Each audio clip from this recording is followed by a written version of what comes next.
Amen. Salamat sa atong langit nung amahan nga hingpit maigsoon. Amen. Mo'y sumbanan nato. Ingon nga mga anak sa kagingharian maigsoon. Ingon nga nakabaton sa kinabuhi maigsoon, kinahanglan gid ay nga mahigpit ta. Manang gipahinumduman ta karon sa atong MR nga mudangat gyud unta ang matag-usa nato sa pagkahigpit maigsoon. Pero kinahanglan nato sa karon nga panahon muda na gyud unta tay pagbulig diha sa buhat sa atong Ginoo maigsoon. Ang atong Ginoo higpit na siya maigsoon. Pero nanginahanglan siya sa ato ang pagbulig. Dili po ta maingon mahingpit ta maigsoon kung dili ta magpahimulo sa atong Ginoo. Praise the Lord nga kinahanglan lang gid ay maigsoon ba. Giingnan ta diri sa atong MR. Karon mahingpit ta maigsoon kinahanglan duna gyud tay kanunay nga pakigambitay sa atong langitnon nga amahan. Manang girimayon ta sa atong igsoon ganina. Kag karon mahingpit ta kinahanglan i-allow gyud nato ang pagbuhat sa atong Ginoo sa atong human living.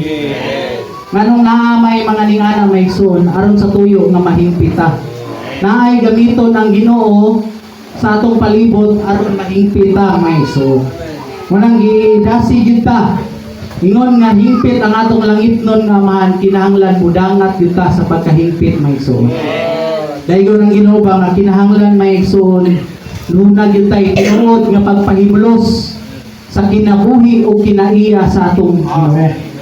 Nana sa atong sulod mga igsoon, ang ato na lang magpahimulos ta sa kinabuhi o kinaiya sa atong Ginoo. Nasagol na sa atong tawhanon nga kinabuhi mga igsoon. Ang atong pagpahimulos mao din ang pagduol nato sa atong Ginoo diha sa pulong. Praise the Lord. John 1:1 in the beginning was the Word, and the Word was with God, and the Word was God. Munang magpahimulos ta sa pulong maigsoon, mapahimuslan pud nato ang Dios mismo. Munang kinahanglan gyud nato ang pulong sa Ginoo maigsoon. Aron mahingpit ta. Kunya kung dili pud ta makapahimulos maigsoon, di ta makaduol sa Ginoo, diha na pud nga maluya ta. Di ta mahingpit maigsoon. Munang klaro kay sa atong MR, ngaron mahingpit ang atong Dios nung gugma kinahanglan duna gyud tay tinuod nga pagpahimulos, pakigambitay sa atong Ginoo. Diha sa atong MR maigsoon, nganong mudangat, nganong kinahanglan man gyud kang mahingpit. Nganong kinahanglan man gyud mahingpit ang atong Dios nung gugma.